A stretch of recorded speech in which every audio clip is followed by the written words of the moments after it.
অথচ এরা রোহিঙ্গা হয়ে রোহিঙ্গাকে সংগঠিত করে দেশীয় মানুষকে কনভিন্স করে ধর্মীয় অনুভূতিতে আঘাত করে কিভাবে এরকম একটি একেবারে রমজানের এই পবিত্র দিনে এটা অনুভূতিকে ব্যবহার করে মব সৃষ্টি করে এরকম একটি কি বলে যে অপ্রীতিকর এবং এরকম একটা অরাজকতা তৈরি করতে পারে। আমি মোহাম্মদ ওসমান গনি, সভাপতি দারুল আমান ফাউন্ডেশন ট্রাস্ট। আজকে ট্রাস্টের বিষয় এবং মাদ্রাসা মসজিদকে কেন্দ্র করে উদ্ভূত পরিস্থিতির আলোকে আমি সম্মানিত সাংবাদিকদের দৃষ্টি আকর্ষণ করছি। উপস্থিত সাংবাদিকবৃন্দ, আসসালামু আলাইকুম। আসলে আজকের ঘটনাটা আসলে মূল ঘটনা নয়, ঘটনাটা দেশের পট পরিবর্তনের পর থেকে শুরু হয়েছে। যখন দেশের পট পরিবর্তন হয়েছে, আমি পরিচালককে ফোন করে বললাম যে দেশের অবস্থা ভালো নয়। বিভিন্ন শিক্ষা প্রতিষ্ঠানের প্রধানকে স্টুডেন্টরা কি করতেছে, বিভিন্ন নাজেহাল করতেছে। আপনার যদি হিসাবপত্র, কাগজে পত্র, নথিপত্র যদি গ্যাপ থাকে, এগুলো কি করেন, শুদ্ধ করেন, যাতে একটা অপ্রীতিকর ঘটনা যাতে না ঘটে। যেহেতু আমি প্রতিষ্ঠানের প্রতিষ্ঠাতা এবং ট্রাস্টের সভাপতি, সেই হিসেবে আমার দায়িত্বে পড়ে এটা তাকে কি করা, অভিহিত করা, তার নলেজে দেওয়ার পরে সে সেটা করেনি। তো দীর্ঘ প্রক্রিয়ায় আমরা যখন দেখলাম যে সরকার পরিবর্তনের পর বিভিন্ন প্রশাসন থেকে যে প্রতিষ্ঠানগুলো পাঠদানের অনুমতি নেয় বা রেজিস্ট্রেশন নেয়, এমপিওভুক্ত নয়, এই সকল প্রতিষ্ঠান কেজি স্কুল সহ অর্থাৎ বিভিন্ন বেসরকারি প্রতিষ্ঠানের প্রতি সরকারের একটা আলাদা নির্দেশনা ছিল।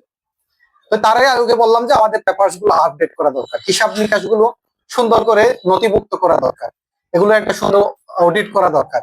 তারই ধারাবাহিকতায় আমি তাকে মৌখিকভাবে নির্দেশনা দেয়, সে এটা না মানার কারণে আমি অফিসিয়ালি পদক্ষেপ গ্রহণ করি। দারুল আমান ফাউন্ডেশন ট্রাস্টের প্যাডে তাকে একটা নোটিশ আমি প্রদান করি।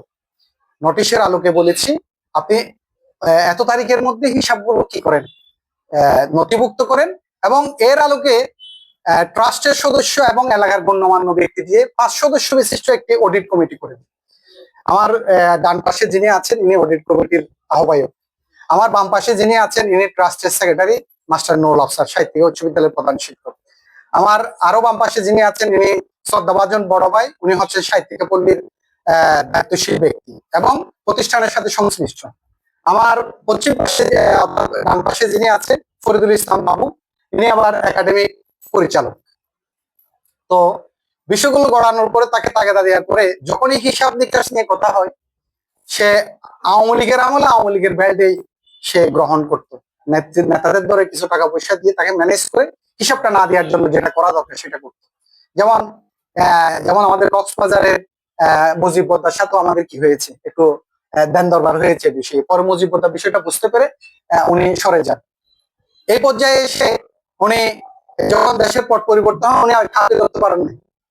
তখন এলাকাবাসীর সাথে একটা কথা হয়, তিনি এলাকাবাসীকে এই হিসাব চাওয়ার পরে উনি একটা মাইকে অ্যানাউন্স করে দিয়ে রিউমার করে দিল, উসমান ভাই বলেছে মাইকে, মসজিদের মাইকেও ব্যবহার করতে পারবে না, কোনো মোটদার জানাজায় মাদ্রাসার মাঠে হইতে পারবে না, এটা নির্দেশনা দিয়েছে। এটা নিয়ে এলাকায় একটা এই ধরনের একটা পরিস্থিতি তৈরি হয়েছে। আমি কিন্তু জানি না। উনি এই কথাটা বলার পরে এলাকার গণ্যমান্য ব্যক্তিরা প্রায় 40 জন একদিন আমার প্রতিষ্ঠানে চলে আসে, আমার বিশেষ হাজির, ওইখানে উনিও ছিলেন, বাইরেও ছিলেন।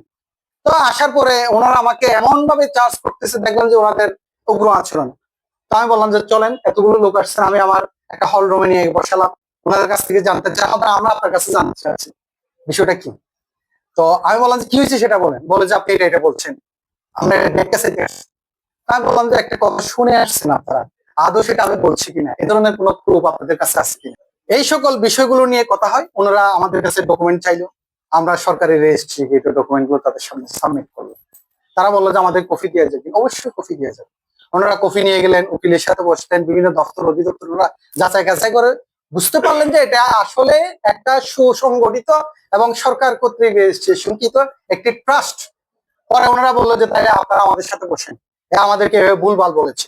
আমি বললাম যে মূল বিষয়টা সেটা হচ্ছে একটা হিসাব কি। উনি হিসাব অর্থ আত্মসাৎ করার কারণে উনি হচ্ছেন মৌলানা হাশেম মাহমুদ, যিনি বার্মার অধিবাসী।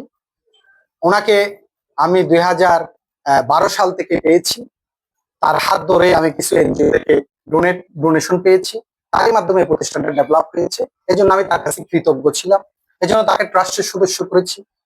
প্রতিষ্ঠানের পরিচালক বানিয়েছি। পরে এলাকার লোকজন একটা কমিটি করে, ওখানে বিভিন্ন সমাজ কমিটি আছে, এরপর জনকল্যাণ সমিতি আছে, ওনাদের লিডাররা একটা কমিটি করে ওনার সাথে বসছে, আপনি হিসাবগুলো দেন, আপনি ব্যাংকের হিসাবে লেনদেন করেন। এরপর ওনাদের সাথে ওনার আবার কাট হয়ে গেল। এবার সমাজে বললো যে আমাদেরকে আপনারা প্রতিষ্ঠানে সংযুক্ত করেন, শুধু ট্রাস্ট না, আমরাও এই প্রতিষ্ঠানে সহযোগিতা করতে চাই। তখন পুরো এলাকার জনগণের সাথে গত বছর ইফতার মাহফিল করা হয়েছে, প্রায় 1-150 এলাকার গুণী মানুষ নিয়ে আমরা বসেছিলাম। তাই বললাম যে এতগুলো মানুষকে তো আমি পুরা প্রতিষ্ঠানের হিস্ট্রি, এই প্রতিষ্ঠান গড়ে ওঠার ঐতিহাসিক প্রেক্ষাপট বা দীর্ঘ পরিক্রমাটা এক বাক্যে বা এক বক্তব্য শেষ করতে পারবো না।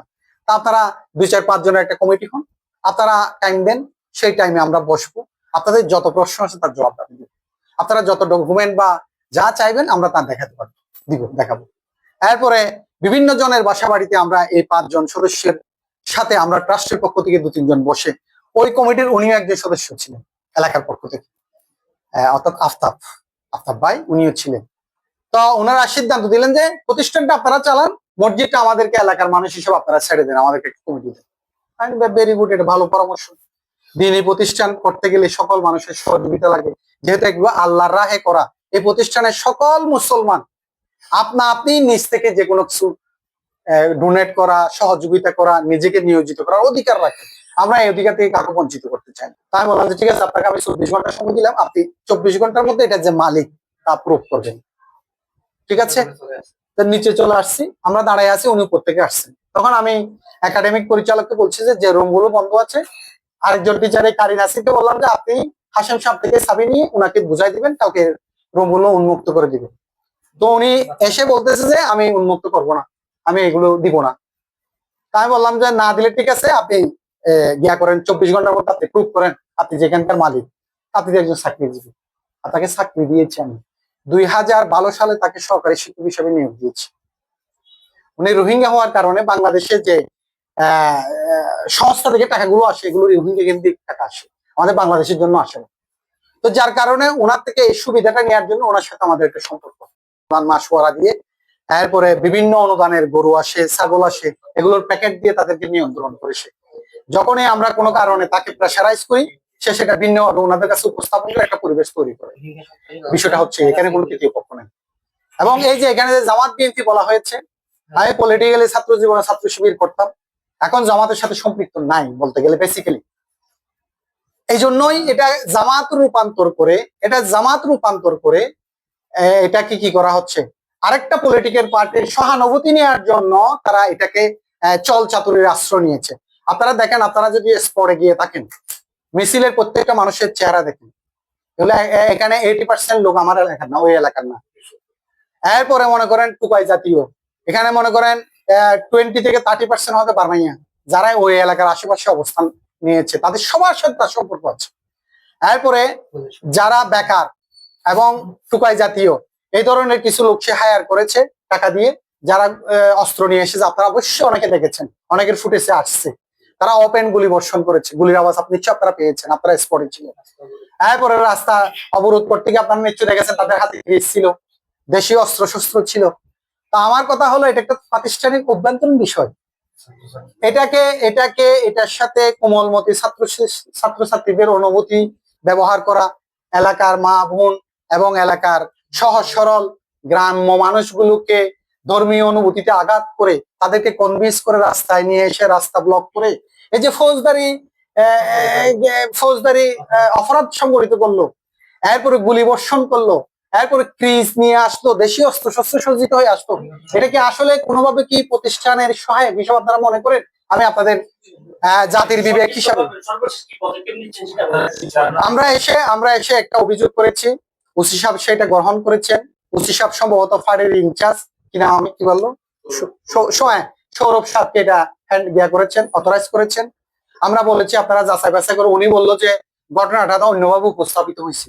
তাই বললাম যে অসুবিধা নেই, অনেকভাবে উপস্থাপিত হতে পারে, দেখা শোনা বাস্তবতার মধ্যে অনেক ফারাক থাকতে পারে। আপনি আপনার অ্যাঙ্গেল থেকে কি করেন, তদন্ত করেন। আমি প্রতিষ্ঠান করেছি ভাই, আমি ধান্দা করার জন্য যাই নাই। এই 30 বছরে 30 পয়সা গ্রহণ করেছি। আপনি লক্ষ মানুষের কাছে সাক্ষী নেন, একটা প্রুফ নিয়ে আসেন ওসমান ওখান থেকে 30 পয়সা গ্রহণ করেছে আজকের দিন পর্যন্ত। তো আমি এই প্রতিষ্ঠান গ্রহণ করেছি শুধুমাত্র আল্লাহর রাহে। একটা দিনী প্রতিষ্ঠান হবে, এখানে ভালো মানুষজন ভালো স্টুডেন্ট পড়বে।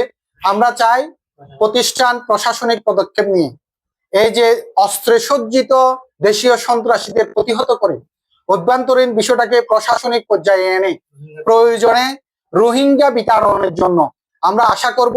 রোহিঙ্গাদের এমন স্পর্ধা কিভাবে হয়, আমার 14 গোষ্ঠীর জন্ম বাংলাদেশে এই এলাকায়, অথচ এরা রোহিঙ্গা হয়ে রোহিঙ্গাকে সংগঠিত করে দেশীয় মানুষকে কনভিন্স করে ধর্মীয় অনুভূতিতে আঘাত করে কিভাবে এরকম একটি একেবারে রমজানের এই পবিত্র দিনে এটা অনুভূতিকে ব্যবহার করে মব সৃষ্টি করে এরকম একটি কি বলে যে এটা অপ্রীতিকর এবং এরকম একটা অরাজকতা তৈরি করতে পারে। আমি এটা প্রশাসনের দৃষ্টি আকর্ষণ করছি। যথাযথ তদন্ত সাপেক্ষে প্রত্যেকটা ডকুমেন্ট, একটা প্রতিষ্ঠান গড়ে ওঠার পিছনে নিশ্চয় একটা ডকুমেন্ট তো থাকে, ডকুমেন্ট ছাড়া তো আর এই প্রতিষ্ঠান 30 বছর ধরে দাঁড়িয়ে নাই। তো আমি বলবো সকল তথ্য উপাত্তগুলো যাচাই বাছাই করে এই যে সংগঠিত হওয়া পরিস্থিতিকে পর্যবেক্ষণ করে তদন্ত করে আপনারা অনুসন্ধান করে সঠিক তথ্যটা তারা প্রচার করে